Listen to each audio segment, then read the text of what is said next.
Hello everybody, welcome to All's Wheels.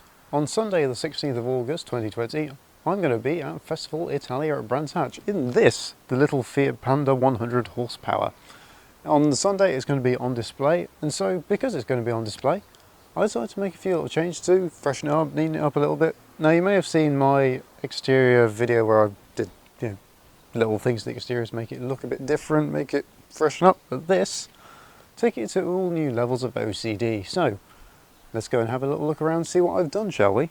We'll start underneath the bonnet then, shall we? Now to open the bonnet on a Fiat Panda, very simple, open the passenger door or driver's door if you're left-hand drive. Pull this little flap.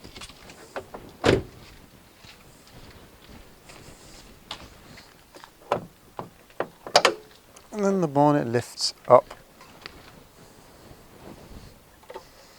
Yes, I am using my head to support the bonnet here.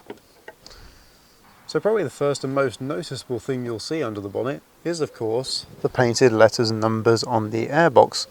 Now as standard this is just black plastic and sort of blends in a bit, so I decided to paint it in Airfix paint of all things, and it seems to come up really quite well. I hope you would agree. As well as the number and lettering on the Airbox, which is now all bold in red and white Airfix paint, I also did the little Induction mod down here.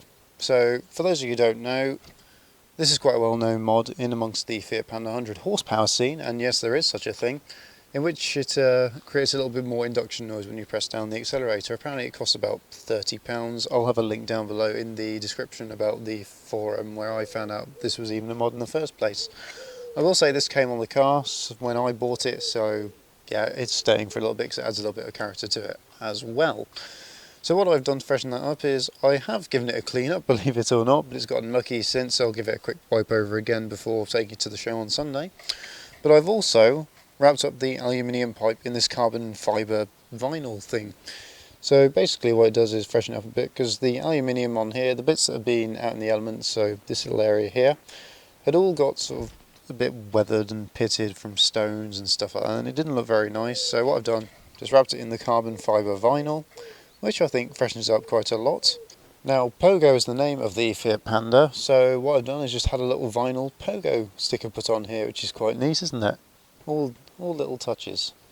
And the final thing done underneath the bonnet are these little bolts here. I've sprayed them in black so they stand out quite nicely. It also looks a bit neater than rusty bolts. I've also done them on the headlights there. But you may also have noticed from that angle at least, the little bolts holding the Airbox together. I've now painted those in the same Airfix red paint as here, so it all matches and looks quite neat and tidy that way as well. Heading on round to the back of the car.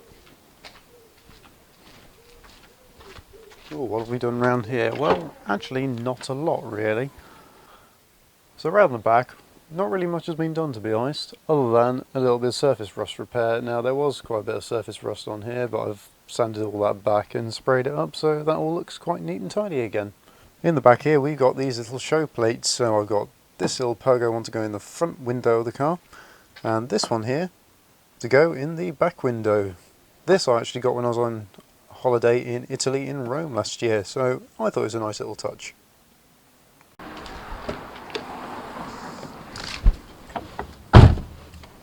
Inside the car then, you'll notice there's only one real big change to be honest. You've seen the gear gaiter in a previous video.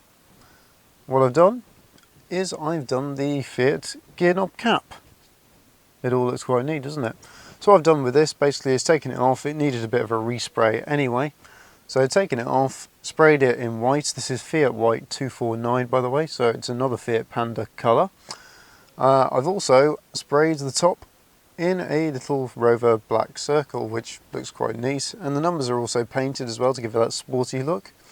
But one final thing you may be able to see from there, which you'll definitely see in the close-up hopefully on screen now, is I've added a little Italian tricolore flag, which sort of blends in quite nicely to the whole tricolore flag going up the gear gaiter. You should also notice as well, which you may have seen in previous videos, these little Sparco seatbelt cover things which will go on your shoulder, which I thought was quite a neat little touch as well.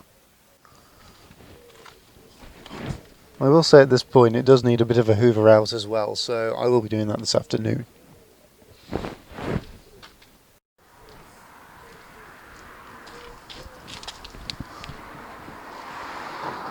So on the outside then, what's changed? Well, not a lot really in terms of what's changed, just more what's been freshened up.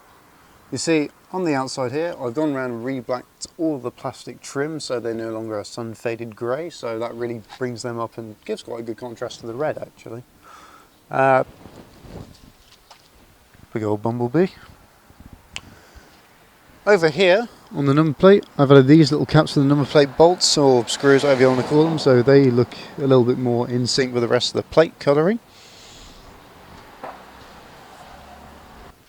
For those of you who are quite observant already, you may have noticed I've also had some vinyl produced for the car. So I've got this lovely little Fiat vinyl graphic on the top here, acting sort of as a sun strip, but not a full one, and heavily inspired by the Abarth ones you see quite often on the Abarth 500.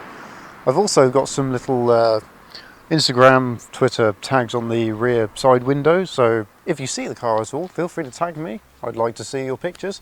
And of course I've had a little pogo one made for the back of the car. And now for the final touch. I think you're going to quite like this one, because I do. So, are you ready? Because here goes. I'm going to move the camera and you'll see.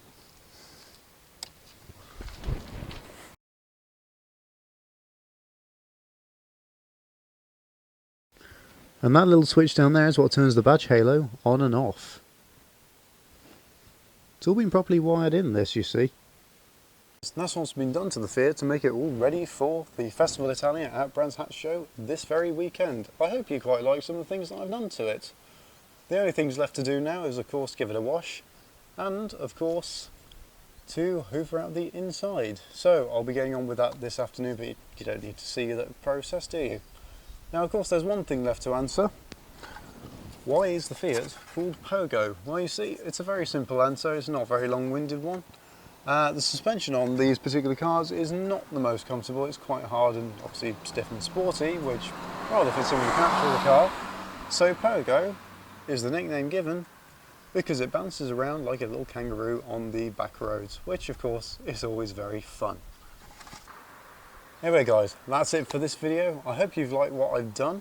Please consider leaving a like, comment down below if you want to say something about what you've seen here or got any questions. And of course, if you want to see more of this kind of content, feel free to subscribe and maybe click the notification bell if you really want to see more of this. Anyway guys, I hope I see some of you at the show on Sunday. I will be camping as well, so I'll be heading up on Saturday for that. But yes, hopefully see some of you at the show. And until next time, farewell.